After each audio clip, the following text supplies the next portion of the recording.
What if Gandalf never returned? Prologue. The Fall in Shadow. The bridge of Khazad-dûm shuddered under the weight of fire and stone. Ancient masonry groaned like a wounded beast as cracks raced along its spine. The Balrog's flaming whip lashed the air, a streak of molten light that burned after images into the eyes of all who watched. Gandalf the Grey stood alone upon the narrow span. His hat was gone, his staff scorched, his cloak torn and blackened by the heat that rolled from the demon. Glamdring gleamed in his hand with a ghostly, defiant light, the blade singing an old song of Gondolin as if remembering other battles, other monsters from the deeps of the world. Behind Gandalf, the Fellowship huddled at the far end of the bridge.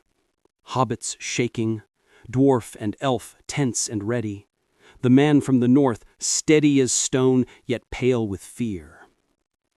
"You cannot pass!" Gandalf's voice thundered through the cavern, echoing off ancient pillars carved with forgotten runes. It was not just sound, it was will, hardened by ages, woven with the power of the West. For a heartbeat, the Balrog seemed to pause. Flames guttered, as if the creature itself remembered something. An old fear of light, of a distant, higher authority. Then it roared, and the cavern shook. The whip cracked. Gandalf met it with staff and sword, sparks flying as fire met wizard power. Light flared, blinding, and the chasm below answered with a distant, hungry roar of wind and darkness. This is where the tale should have turned toward hope. This is where, in another world, a wizard would fall and rise again. Not here. The Balrog stepped forward. The bridge groaned and began to crumble. Stone fell away into endless black. Gandalf drove his staff into the rock and shouted words that had not been spoken aloud since the world was young. The bridge split beneath the demon's feet. The Balrog lurched, arms flailing, whip snapping. For an instant, Gandalf saw fear in the thing's molten eyes as it tipped backward and vanished into the abyss. It should have ended there. But the whip, trailing behind, curled like a serpent of living fire. It lashed around Gandalf's ankle as it fell. Frodo screamed! Gandalf's fingers slipped on the stone edge. His staff clattered away, spinning into the darkness. "Fly, you fools!" he cried. But this time, the words sounded different. Less command, more prayer. The whip tightened. Gandalf was dragged from the broken edge, his body poled into the void. He fell in a whirl of wind and fire and shadow, the faces of the Fellowship spinning away above him like fragments of a dream. The plunge seemed endless. Cold rushed up to meet him. The Balrog tumbled below, a falling mountain of flame. Gandalf struck the demon as they fell, gripping Glamdring with both hands, driving the blade into the creature's side. Fire engulfed him. Its claws tore at his robes, its roar filled his ears. They crashed through underground lakes, older than the sun, through caverns where black waters simmered and steam rose in poisonous clouds. They fought on hidden ledges and narrow spires of rock, wreathed in darkness, lit only by the hellish glow of the Balrog's fire and the ghostly light of Gandalf's sword. The battle raged on rocks slick with centuries of condensation, in tunnels lit by lightning flashes of clashing power. Time lost meaning. Only struggle remained. At last, they emerged into a vast dome of stone, its ceiling lost in shadow, its floor a lake of molten rock. Here, the Balrog made its final stand. It swelled, growing great and terrible, a titan of flame crowned with smoke. Gandalf, shrunken by exhaustion, stood before it like a thin gray line carved against chaos. "You shall not prevail," he whispered, voice raw. He lifted Glamdring one final time. The clash was like a mountain breaking. Flame and light collided, exploding outward. The shockwave ripped stalactites from the ceiling and sent them crashing into the lava below. The Balrog screamed, a sound of ancient hatred, and collapsed, its form unraveling, its fire guttering into dark. Gandalf staggered. His body trembled. His spirit flickered like an ember caught in a dying wind. Alone in that cavern, surrounded by the aftermath of titanic ruin, he tried to stand upright. There was no strength left. He dropped to one knee, then to both. Glamdring slipped from his grasp, its light fading. In another tale, a higher voice would have called him. In another world, white light would have wrapped him, drawing him beyond pain, then back again. In this world, there was only silence. Gandalf's breathing slowed. The glow about him dimmed to nothing. His spirit, worn thin by countless battles and burdens, reached out instinctively for the West, for the undying lands, for the will that had sent him forth. No answer came. The last thing he felt was the cold stone beneath his hands. Then the gray pilgrim was no more. Far above, on the broken bridge, the air shivered for a moment as if something had been torn from the fabric of the world. Only a few felt it. One of them was a small hobbit with wide, frightened eyes. Frodo stumbled after the others as they fled Moria, but part of him remained on that shattered span, reaching blindly for a hand that would never grasp his again. Chapter 1. The Fellowship Without Light. They burst from the eastern gate of Moria into a world of cold air and harsh daylight. The mountains loomed high and sharp, their snowfields shining like cruel blades. The clouds above Dimraldale were thin and pale, streaked with winter light. No one spoke. Merry collapsed to his knees, gulping air. Pippin slid down beside him, trembling. Gimli leaned on his axe, face ashen beneath his beard. Legolas stood tall but unmoving, his eyes scanning the horizon without truly seeing it. Aragorn alone kept moving. "Down to the lawn," he said, hoarsely, his voice cracking. "We must not linger here." His words fell into the air like stones into a well. No one answered. But they followed. They descended a little way, boots crunching in thin, brittle grass, until the door of Moria was hidden behind the slope of the hill. There, on the green sward of Dimraldale, they stopped. Frodo sank to the ground, his legs refusing to bear him. The ring lay heavy against his chest, pulsing like a heartbeat not his own. He stared at his own trembling hands and thought, "He can't be gone. He has followed Bilbo for years. He knows the Shire. He knows fireworks and quiet jokes, and the way smoke curls above the party tree. He can't be gone." Beside him, Sam sat down hard, his breath ragged. He looked at Frodo's white face and wanted desperately to say something that would knit the world back together. Nothing came. The silence stretched.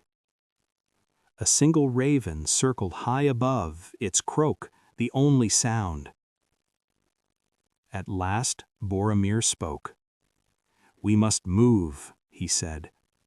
The words were sensible, practical, but his eyes were hard and wild. "The enemy will not sleep. Orcs could pour from that gate at any moment." Aragorn turned slowly to look at him. "We will move," he said, "but not yet." He looked at the hobbits, at the dwarf, at the elf. He thought of Gandalf, of the wizard's hand on his shoulder, of the quiet trust in his eyes. That hand was gone. That trust had been given and lost.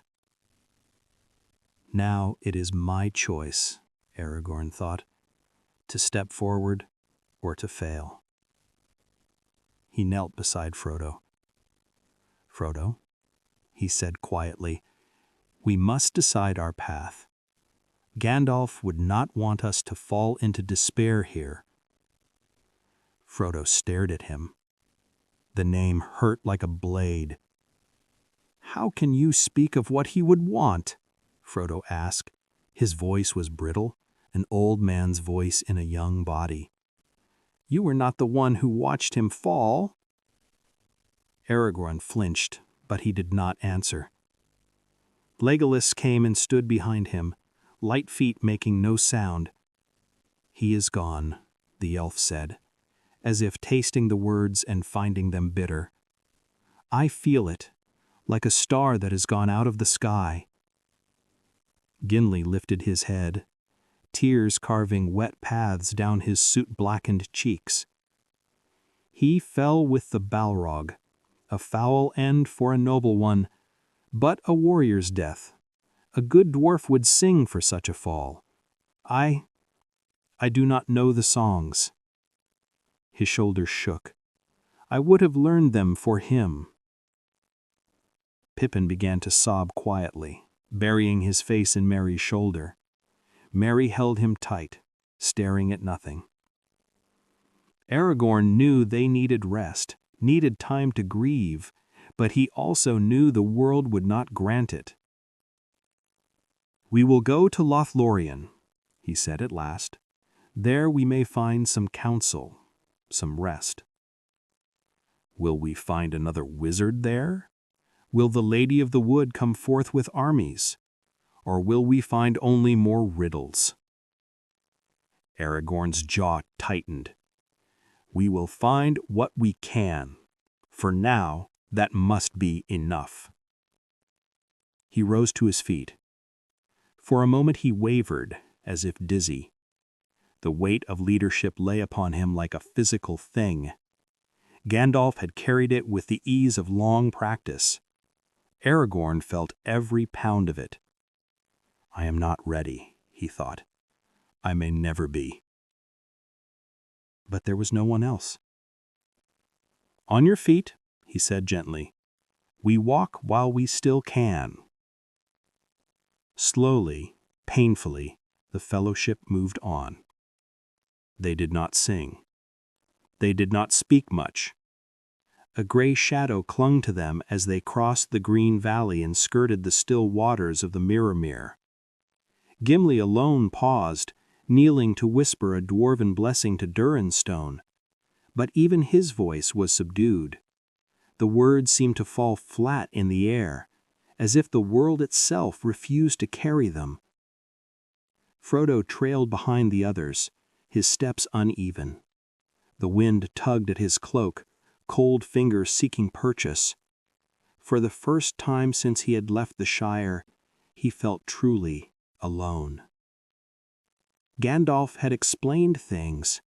Gandalf knew the way. Gandalf had made the darkness seem like something that could be understood, and if not defeated, at least endured. Without him, the world felt larger and more hostile. The ring felt heavier. There on the borders of Lothlorien, with the golden wood still only a distant whisper of color on the horizon, Frodo Baggins realized that their guide was truly gone, and that nothing would ever feel simple again. Chapter 2. The Fracture at Amon Hen. Lothlorien received them, but even its golden calm could not wholly mend what had been broken. The Lady Galadriel spoke with each of them in turn. Her eyes were deep and knowing, and for brief moments some measure of peace settled upon their hearts. But her words could not fill the void Gandalf had left. "He was a bearer of hope," she said softly to Aragorn as they stood beside the silver waters of the mirror. "Such spirits are rare. When they fall, the wound is felt in every age." "Can the wound be healed?" Aragorn asked. She looked at him sadly. "Not quickly, not easily." When Frodo stood before her, the ring gleamed at his chest, a tiny, hateful sun. Galadriel's gaze lingered on it, and he felt exposed, as if every doubt and fear in his heart had been laid bare. "You have seen great loss," she said. He thought of Gandalf on the bridge, of the falling staff, of the whip dragging him into darkness. "It was my fault," Frodo whispered. "I brought this," he touched the ring, "and death followed. The shadow is cunning. It always whispers that the fault is yours. Do not listen too closely, ring-bearer, or you will find yourself speaking with its voice." Her warning did not root itself as firmly as it might. Frodo heard it, understood it, and yet the guilt remained, curled at the edges of his thoughts like smoke. In the nights that followed, as they rested in the high talons of the Galadrim, Frodo dreamed. He dreamt of a gray figure that tried to climb from a dark pit, hands reaching, finding no hold. He dreamt of fire that did not warm, only burned. He dreamt of white light far away, fading, fading, fading. He woke each time with the taste of ash in his mouth. At last they departed Lothlorien and came to the shores of the great river. They received their boats and gifts. Galadriel's gaze lingered on Frodo as he climbed into his boat. "Your choices will shape more than your own fate. Remember that the small may still turn the tide, even when the waves seem already broken upon the shore." Frodo wanted to ask her what that meant, but the current took them and her voice was lost behind them. Days later, the Anduin carried them past dense forests and high bluffs toward the falls of Rauros. The air grew heavier. The eastward horizon darkened with a stain that would not disperse.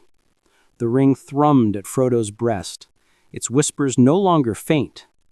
At times he could almost hear words. "Take me, use me, end this." At night, while others slept, he would sit awake staring at the moonlit water and feeling a pressure behind his eyes, like hands trying to pry their way into his thoughts. Aragorn watched him, concerned but uncertain.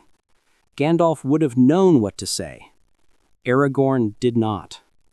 When at last they reached Amon Hen, the tension that had been tightening around the Fellowship finally snapped. They camped in the shade of ancient stone. The forest rustled with secret movements. The river thundered nearby. The air smelled of moss and old battles.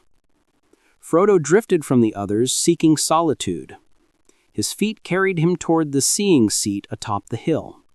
He felt drawn, as if the land itself were urging him upward. Boromir followed. His mind had been a battlefield for days. Visions of burning Minas Tirith haunted him. Its white walls cracked and blackened, its banners torn, its people slaughtered in the streets. The ring had not been silent in his thoughts either. It showed him triumph, himself standing upon the walls, the enemy's armies shattered before him, the people of Gondor crying his name. He fought it. He told himself he only wanted to save his people, that any means was justified. But without Gandalf's quiet correction, His path of reason bent slowly, gradually, toward shadow. "Frodo," he called, catching up amongst the trees. "Wait." Frodo turned, wary. Boromir's face was flushed, his eyes bright with a feverish light. "We must talk," Boromir said, "about the ring." "There is nothing to say," Frodo replied. "You know our purpose." "Do I?"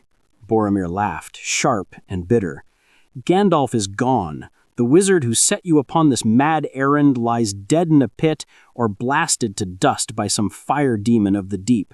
And still you cling to his plan as if it were delivered from the heavens." Frodo's shoulders tightened. "His plan is all we have," he said softly. "No," Boromir stepped closer, leaves crunched under his boots. "We have a weapon, a gift. Why must we hide from it? Why must we walk like thieves when we could stand like kings?" Frodo backed away. "You sound like someone who wishes to live, who is willing to fight with every tool at hand. Frodo, listen to me. Gondor stands at the door of ruin. I have seen it. I have bled for it. Do not ask me to watch it fall while you sneak into the Dark Lord's land on a fool's hope." He reached out, fingers trembling. "Give me the ring, just for a time. Let me use it to drive back the hosts of Mordor. Let me save my city, save us all." Frodo's heart hammered. The trees seemed to lean closer, listening. "I can't," Frodo whispered. "You don't understand what it does, what it wants." "Gandalf!" "Gandalf is dead," Boromir shouted. The words slammed into Frodo like a blow. Boromir's breath came heavy now, his eyes darkening, the shadow of the ring falling across his face. He stepped forward again, no longer pleading, hand outstretched not in request, but in claim. "Why should you bear it?" he hissed. "Why should a halfling decide the fate of all the world? Give it to me." Frodo turned and ran. The forest blurred around him. Branches whipped his face, roots grasped at his feet. Behind him, Boromir crashed through the undergrowth, calling, shouting, the tone shifting from persuasion to anger, to something more raw, more frightening. "Frodo, come back! Do not run from me!" The ring's whisper rose like a wind in Frodo's ears. "He will take me. He will fail. You must escape." He slipped clear of the trees and found himself on the slope above the river, the falls of Rauros roaring distantly. His breath tore in his throat. Panic tightened his chest. There was only one place left to run. Away. Away from the Fellowship, away from the hope that others could share this burden. He slipped the ring onto his finger. The world vanished in a rush of cold and silence. When he reappeared on the far bank a little later, drenched and shivering, Frodo Baggins had made his choice. He would go alone. Sam's cry echoed across the water, thin and desperate.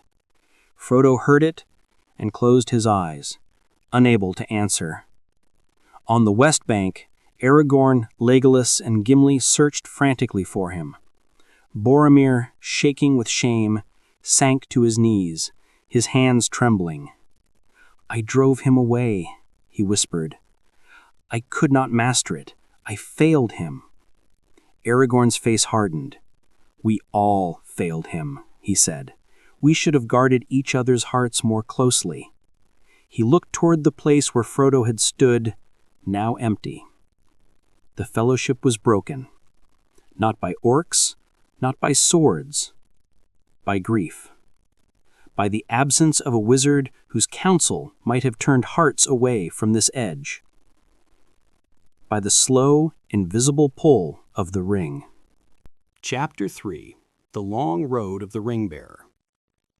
Frodo and Sam's journey eastward began not with hope, but with fear. Sam had found Frodo at last, scrambling into the boat with a stubbornness born of love and desperation. He would not let his master go alone. The river conceded to their determination, bearing them toward the Black Land. But without Gandalf's wisdom echoing in their minds, comfortingly reminding them that pity could guide as surely as courage, their thoughts took darker turns. They saw Gollum first as a pair of pale eyes glimmering atop a cliff, then as a shadow slipping among the rocks. He followed them down river, drawn by the ring like a moth to a hidden flame. Sam hated him at once. "That thing has no right creeping after us," he muttered as they camped one night. "He's a nasty one, that is. You mark my words, Mr. Frodo, nothing good'll come of him." Frodo watched the distant shape, moving in and out of moonlight. A shudder went through him. "He is a warning," Frodo said quietly, "of what I might become." Without Gandalf's gentle reminder that Gollum too was a living creature who had once been something better, pity came harder. Frodo's fear of what the ring might turn him into twisted into a sort of revulsion, not just at Gollum, but at himself. By the time they cornered the creature in the Emyn Muil, the slow drip of darkness into their hearts had done its work. Gollum begged and pleaded, groveling on the stones. "We swears, yes, precious, we swears to serve the master of the precious, we does. We helps them, yes, shows them secret ways. Only don't hurts us, don't kills us, precious." Sam raised his sword. "We ought to," he growled, "after all he's done." In another world, Frodo would have stayed his hand, remembering Gandalf's words about pity and the strange paths of mercy. Here he hesitated, but not long enough. "Drive him off," Frodo said, his tone flat, weary. "We cannot trust him. Not as guide, not as anything." Sam's face lit with fierce satisfaction. He lunged forward, blade flashing. Gollum shrieked and flung himself backward, tumbling from the ledge. He struck a lower shelf of rock with a sickening crack, then disappeared into the darkness below. They did not see whether he lived. They did not go to check. "He's gone, Mr. Frodo," Sam said, breathing hard. "Good riddance, if you ask me." Frodo nodded slowly, but there was no relief in him, only a new weight. "We have no guide now. We must find our own way." Without Gollum, their path twisted into greater uncertainty. They wandered longer in the Emyn Muil, lost among knife-edged rocks and treacherous slopes. They crossed the dead marshes alone, without Gollum's muttered warnings steering them from the worst places. The faces beneath the water seemed closer, the candles of corpse light brighter, more alluring. Frodo stared into the marshes and saw not strangers, but himself. It occurred to him more than once that if he simply stepped forward, he could stop walking, stop choosing, stop failing. Sam's hand on his shoulder pulled him back each time. "Come on, Mr. Frodo," Sam would say, voice shaking yet firm. "We're not beaten yet." But Sam did not have Gandalf's steadying words to draw from, no stories of long ages and patient hope. His comfort was clumsy, heartfelt, often falling short of reaching Frodo's tangled thoughts. So the distance between them, though invisible, began to widen. Chapter 4. The Unraveling of Rohan. Far away, on the wind-swept plains of Rohan, another story was twisting into shadow. Theoden King, once proud and vigorous, sat slumped on his throne in Meduseld. His hair, once golden, hung lank and gray. His eyes were dim, filmed with exhaustion. Grima Wormtongue stood at his side, pale and slick like a worm dragged from wet earth. "Rohan cannot stand against the might of Isengard," Grima murmured. "Send your riders away. Recall your scattered forces. Close your gates. Trust in Saruman's wisdom. He will see that you are not destroyed." Theoden nodded slowly, as if each movement came from a great distance. Éowyn watched from the hall's edge, her hands clenched so tightly that her knuckles turned white. Her uncle shrank before her very eyes, not by days or months, but by whispered words and drafts of poison counsel. In another tale, Gandalf would have flung open the doors of Meduseld, staff blazing, and cast Wormtongue's lies from Theoden's mind like cobwebs from a window. Here, no such light came. Eomer, son of Eomund, spoke out instead. "We cannot trust Saruman," he cried. "Already his orcs roam our lands, burning, slaughtering. I have ridden among the dead. I have seen our people slain. We must fight, not cower." Grima's eyes narrowed. "The king is weary," he said smoothly. "You speak out of turn, Lord Eomer. Your hot blood makes you reckless. Perhaps you should take your riders and cool your head in the wilds." Theoden, struggling through fog, saw only conflict, not its source. His voice, when he spoke, trembled. "You will obey my counselor," he told Eomer. "Rohan cannot afford rashness." Eomer bowed stiffly, but his eyes burned. He did not attack Grima in the hall as he might have if Gandalf's presence had already begun to crack the hold of despair. Instead, he rode out in secret with his Eored, hunting orcs and gathering refugees where he could. Rohan fractured, some following their king's fading will, others trusting Eomer's defiance. Villages were left unprotected, their young men scattered between oaths. When Saruman's forces marched from Isengard, they found not a united kingdom, but scattered resistance. Refugees streamed toward Helm's Deep, drawn by the old tales of its unbreachable walls. Éowyn watched them pass with a heart divided between fury and fear. "If we had a true leader," she whispered one night, as she stood on the steps of Meduseld, watching the lights of distant fires, "we would ride out and meet our enemies in the field, not hide behind stone like frightened children." She thought of stories she had heard, of a wizard who walked as a friend among kings, who spoke with the voice of far places. Rumors reached even here of his fall in Moria. "A light has gone out," she said softly. And in the dark beyond the plains, the armies of Isengard marched on. Chapter 5. Helm's Deep Without Dawn. Aragorn, Legolas, and Gimli reached Rohan as things reached their worst pitch. They found Éomer on the plains, his riders weary and haunted. "Gandalf is not with you?" Éomer asked, scanning the horizon behind them. "He fell in Moria," Aragorn replied. Éomer closed his eyes briefly. "Then we truly stand alone." They rode together to Edoras. There, in the Gold Hall, Aragorn tried to stir Theoden, to break through the webs of Wormtongue's influence. But his words, though sincere, did not carry the same weight as Amaya's power. Theoden listened, but each sentence seemed to pass through him, leaving only faint traces. "We must ride to Helm's Deep," the king finally said, voice hollow. "There we may endure a little while longer." "Endure," Éomen repeated bitterly as she oversaw the gathering of the people. "Not fight, not hope, only endure."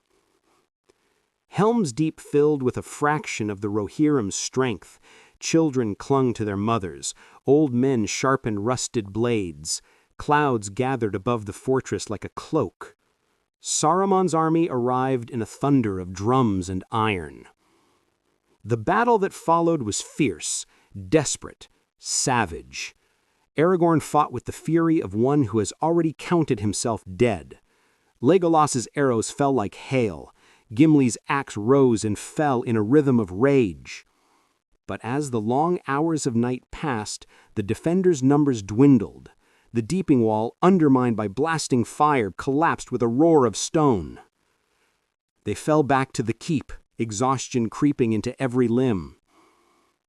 "Is there no help?" Éowyn whispered as she watched from the inner court, sword at her side, though she had been ordered below. "Is this how our story ends?" No white horse appeared upon the heights. No wizard's staff blazed to turn the tide. The gate shuddered under the battering ram. When it finally fractured, the orcs poured in like floodwater. They fought chamber by chamber, stair by stair. Aragorn's blade dripped black blood. Gimli's laughter turned hoarse. Legolas's quiver grew light. In the end, they fought not for victory, but for the small mercy of buying one more minute for the fleeing survivors to escape through hidden posterns into the mountains. At dawn, smoke rose from Helm's Deep. The Hornburg was taken.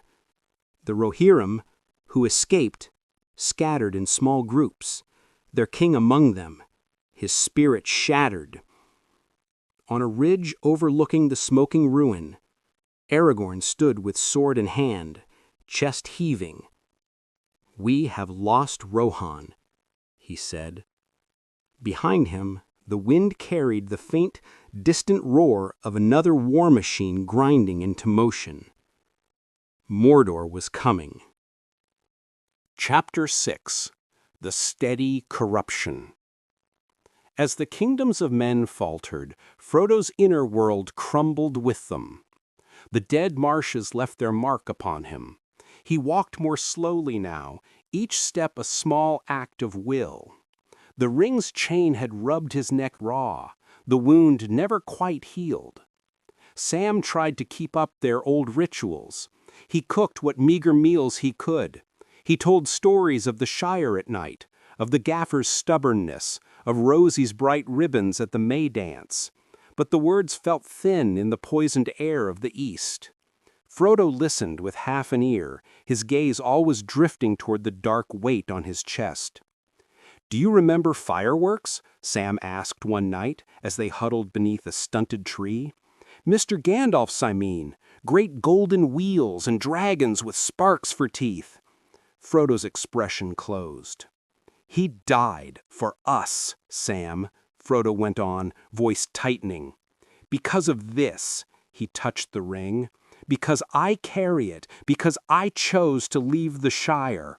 His death is not a story for firesides." Sam's throat worked. I only thought it might cheer you, sir, remembering the good parts." "There are no good parts," Frodo snapped. "Not anymore." The silence that followed was worse than any argument. Sam curled into himself, clutching his blanket. For the first time, doubt whispered in his heart. Maybe he doesn't need me. Maybe I only remind him of what he's lost. The next day their steps did not quite match. A small gap opened between them as they walked. Only a few feet, but filled with unsaid things. When they finally reached the dark pass of Cirith Ungol, having chosen it grimly from their worn map, with no Gollum to offer another way, their exhaustion had carved deep hollows into their faces. The air there was thick and stale. A smell of rot and old hunger seeped from the black cleft in the mountains. "We must go through," Frodo said. His eyes were rimmed with red. "There is no other path into Mordor that we can hope to take." Sam swallowed, staring into the gloom. "It feels wrong, Mr. Frodo," he whispered, "like some great spider's web. Sponge is waiting for us." Frodo almost smiled, a bleak twist of his mouth. "You and your spiders, Sam." He stepped forward. Shelob's lair was worse than either of them could have imagined. The darkness there was more than absence of light. It was a presence, heavy and cloying. The walls were slick. Shapes moved just beyond the reach of their feeble lamp. When Shelob finally descended on them, there was no Gollum betrayer, only blind chance and monstrous hunger. Frodo tried to raise Sting, but his limbs felt slow, weighed down with hopelessness. The ring burned at his breast like a brand. The spider struck. Venom-laced fangs sank into his neck. Frodo gasped, staggered, fell. He did not call out. Sam's scream echoed through the tunnels. He hurled himself at Shelob with a ferocity born of terror, hacking at her legs, driving her back.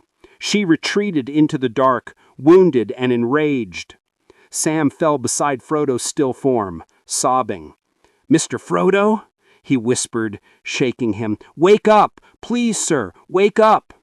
There was no answer. In another tale, Sam's faith, nourished by Gandalf's earlier hope, would have driven him to continue, to take up the ring and the quest both. Here, grief crushed him. "It was all for nothing," he choked. "I wasn't enough. I couldn't keep you safe." The ring lay beside Frodo, half hidden in the dust. Sam stared at it. He could feel it pulling at him, whispering, "Take me, keep me, finish what he started. You can be more than a gardener. You can be a hero." "I'm no hero," Sam said aloud, voice shaking. He tore his gaze away. "I'm not without him." Instead of taking the ring, he covered Frodo's body with his own cloak, kissed his cold brow, and turned away. "I'm sorry," he whispered as he began to stumble back down the tunnel, blind with tears. "I'm so sorry." Behind him, the ring lay untouched, for the moment. Chapter 7. The Last War of Men. In Gondor, the skies grew ever darker. Without Rohan's full strength, without Gandalf's urgent counsel, Denethor's mood blackened to pitch. He sat upon the steward's throne like a man bound to his own funeral pyre. "The West has failed," he told his younger son Faramir, who returned wounded from skirmishes along the river. "Rohan is broken. The wizard is dead. The line of Isildur wanders nameless in the wild. We are alone." "We are never alone while men yet draw breath," Faramir answered quietly. "We can still stand, father. We can still fight." "Fight?" Denethor laughed, a harsh, scraping sound. "With what? With hope? I have seen the enemy's might. I have gazed into the seeing stone, and there is no hope there." The Palantir had shown him only carefully chosen visions, endless hosts, burning cities, the fall of kings. Without Gandalf to wrest the stone from his grip, those images rooted themselves in his soul like barbs. When the beacons should have been lit, Denethor hesitated. "What aid could come?" he murmured, staring at the unlit fires atop the distant peaks. "Who is left to answer?" So the mountains remained dark. Aragorn and the remaining Dunedain rode south with what allies they could muster.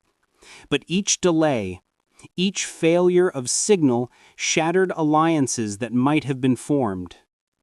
The paths of the dead remained closed to him. The legends that might have spurred him to that desperate act were fragments, half remembered without Gandalf to bind them into purpose. Minas Tirith prepared for war not with united resolve, but with grim fatalism. When Sauron's armies came, they came in numbers beyond counting. Siege towers rolled forward, great beasts hauled battering rams of black iron. The sky itself seemed to bleed as red clouds spread over the city.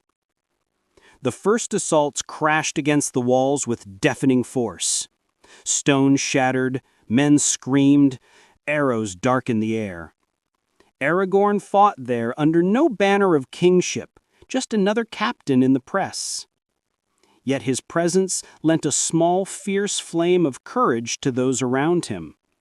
"Hold the line," he shouted as orcs swarmed the outer defenses. "For your homes, for your families." He cut his way through the enemies that clambered over the broken sections of wall, his sword gleaming. Legolas fought at his side, his bow singing until the string snapped and he took up a fallen spear instead. Gimli laughed hoarsely, counting kills through gritted teeth. But for every foe they felled, two more seemed to appear. Denethor, wrapped in despair, delayed sending reinforcements where they were most needed. He saw only a city already lost and a funeral he could control. Faramir led a doomed sortie to try to push the enemy back from the Pelennor fields. Few returned. He was dragged from the field half dead, and even then his father's eyes saw only failure. "You tried to be brave, but you were not enough," Denethor said, as Faramir lay senseless before him. Aragorn heard of this, and fury flared in him, but he had no time to challenge the steward. The walls were breaking.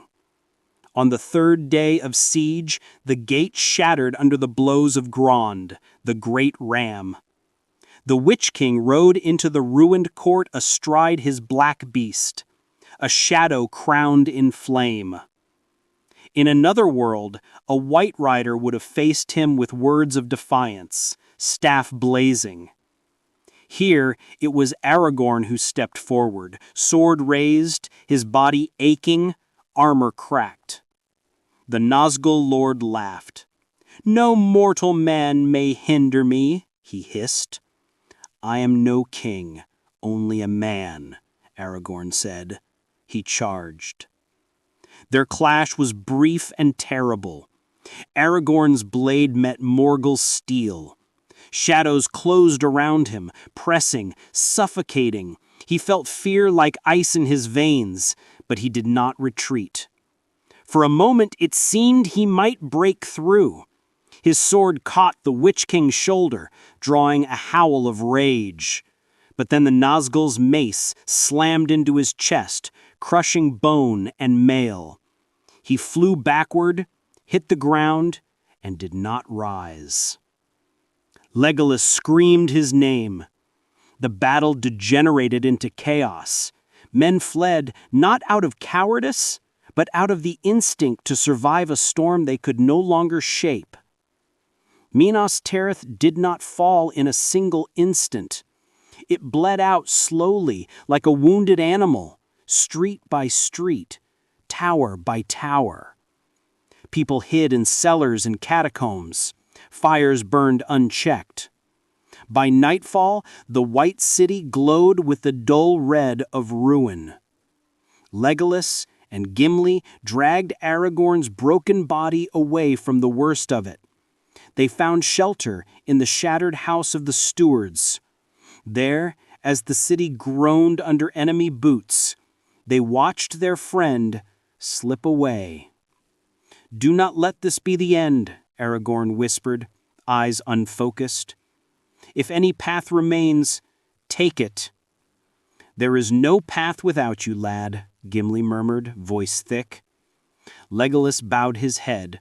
For the first time in many centuries, tears slipped down his cheeks.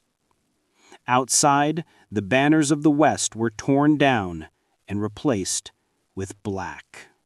Chapter 8. The Ring Claims Its Bearer. In the high tower of Cirith Ungol, orcs argued over loot and rank. They found Frodo's body where Shelob had left it, still breathing, the spider's venom only feigning death. They stripped him, searched him, fought over his belongings. In their greed and confusion, they overlooked the small golden band that had slipped beneath a fold of his torn shirt, glinting faintly. Hours later, when the orcs had slaughtered each other in one of their frequent quarrels, Frodo woke among the dead. His body ached, his mind reeled. For long, disoriented minutes, he did not know where he was or who he was. Then he saw the ring. It lay on the cold stone beside his hand, untouched, serene. He reached for it as one might reach for water in a desert. Memories crashed over him, of the Shire, of Bilbo's stories, of Gandalf's grave face in Bag End, of the Council of Elrond, of the Broken Fellowship, of Sam's tear-filled eyes. "They could not save me," Frodo whispered. "None of them. Not Gandalf, not Aragorn, not Sam." His fingers closed around the ring. Warmth flooded his veins, followed by a chill so deep it felt like clarity. He saw in his mind's eye the road ahead, Mordor's plains, the fires of Orodruin, the Eye watching. "You are alone," the ring whispered, "but you need not be powerless." Frodo slid the ring onto his finger. The world went silent, then screamed. He felt the eye like a physical force, a burning gaze that seized his mind. For a moment he fought it, remembering Elrond's voice, Galadriel's warnings, the weight of the task. Then something inside him, something that had been chipped away piece by piece since the bridge of Khazad-dûm, finally broke. No one came back for me, he thought. Why should I die for a world that could not save itself? He did not surrender entirely, but he let the ring in. Far away, in the black tower of Barad-dûr, Sauron felt the shift like a surge of distant thunder. The ring had always called to him, a part of his own being longing to be made whole. Now that call was answered not with avoidance, but with a fumbling, desperate acceptance. A bearer who will not cast me away, Sauron thought. Interesting. Instead of crushing Frodo's will instantly, Sauron reached out carefully, coils of thought wrapping around the hobbit's mind like smoke. "Little one," the dark voice whispered, "you have suffered, you have been betrayed, you have been abandoned. I know such pain. Join me. End it. You need only walk where I guide you." Frodo, trembling, felt tears on his cheeks. "I don't want to hurt anyone," he whispered into the empty air.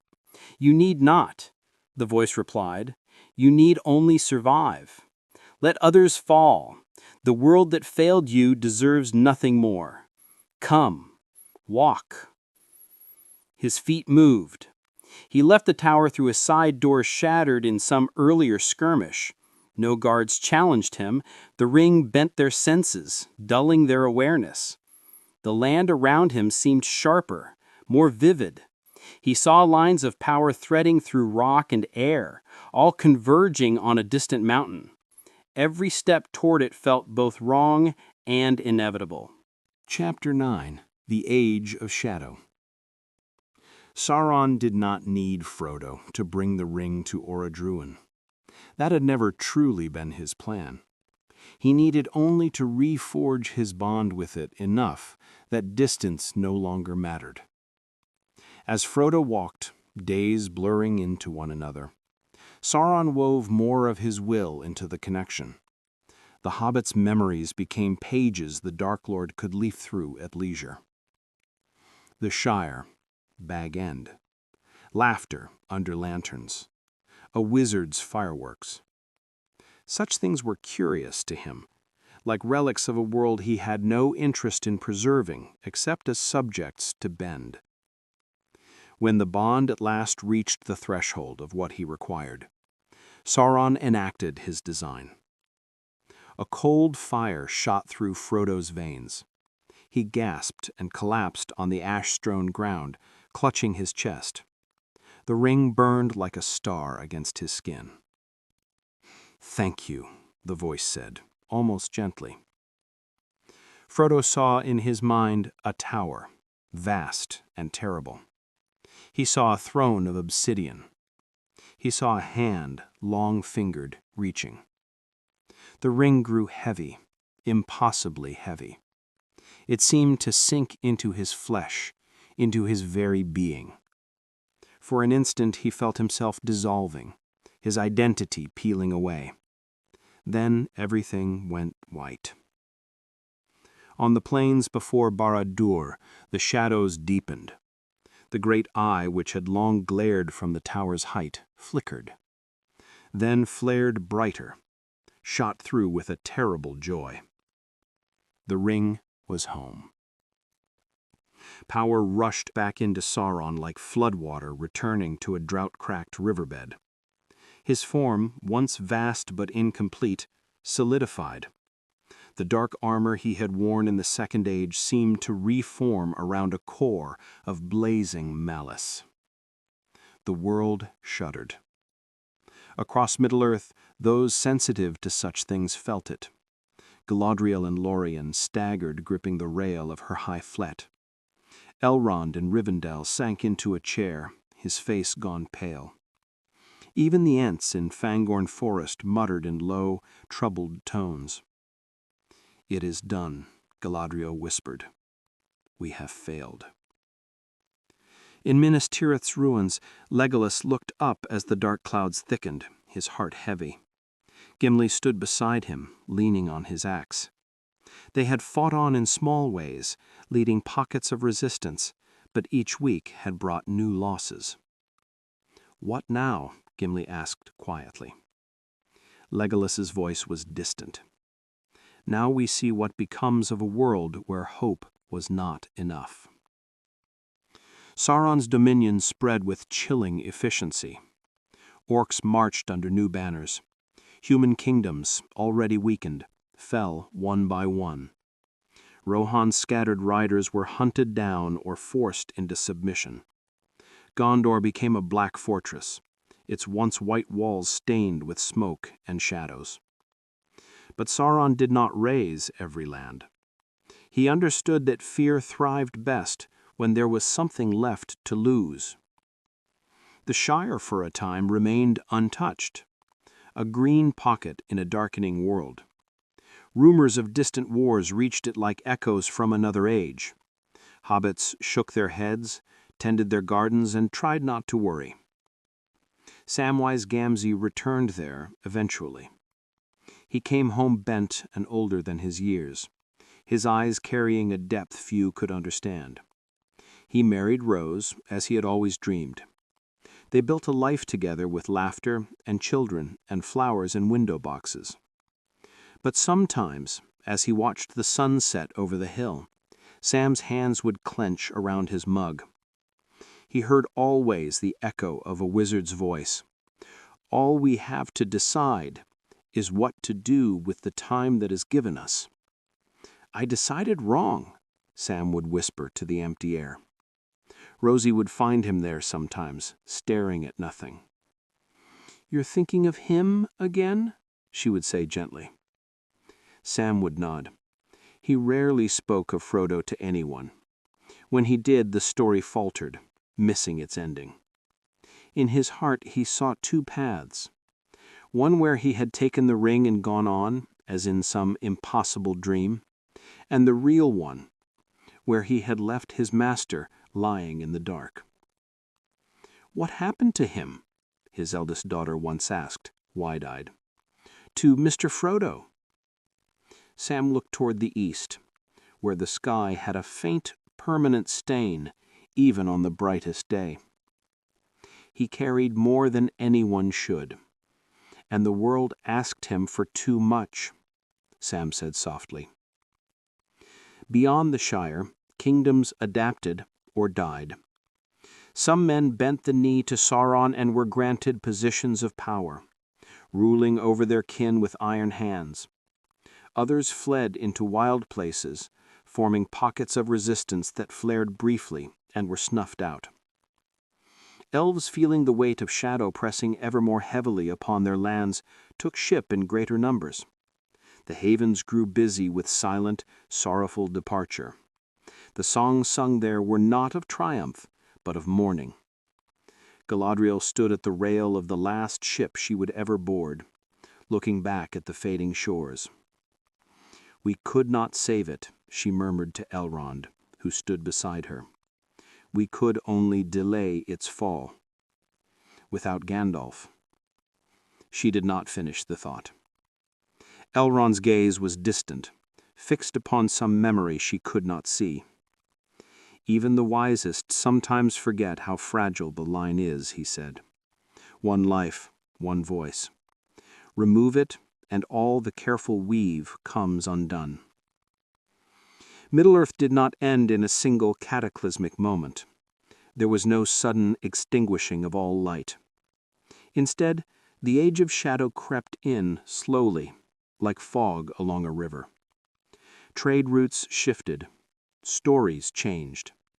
Children in distant lands grew up never having heard of elves except as half-believed legends. The name Gandalf became a superstition, a word spoken rarely, if at all. In Barad-dûr, Sauron ruled with cold efficiency. Yet even in victory he found something he had not expected. a small, persistent thorn in his vast consciousness. The hobbit who had borne his ring had not vanished completely when their essences touched. Some small scrap of Frodo's being remained, like a splinter of light trapped in black stone. Occasionally, in the quiet between commands, Sauron would feel a flicker of something. Regret? No, that was a mortal word. But an awareness that in some other turn of the wheel, in some other pattern of chance, this small creature might have destroyed him, and that he would never fully understand how.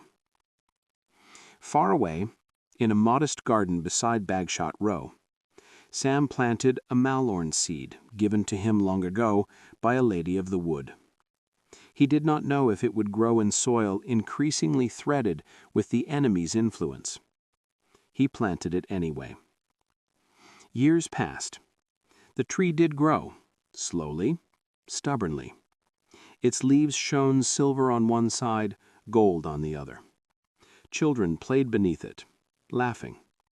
Travelers paused in its shade and felt, for reasons they could not name, just a little lighter. When Sam grew old, he would sit beneath that tree in the evenings, pipe in hand, watching the way its branches swayed against a darkening sky. Hope didn't fail all at once, he would murmur sometimes, more to himself than anyone. He would think of Gandalf's smile, of Frodo's determination, of all the choices that had led them here. "I couldn't save him," he would say softly. The wind in the leaves offered no answer. But if one listened very closely, in the rustle of silver and gold, there might be heard the faintest suggestion of another possibility, another world, where a gray wizard had risen from death, a hobbit had stood upon the brink and cast away the ring, and the West had kindled once more. Not here. Here the last candle had gone out. And yet, even in this shadowed world, one stubborn tree still stood, bearing light-touched leaves against a sky that had forgotten how to be blue.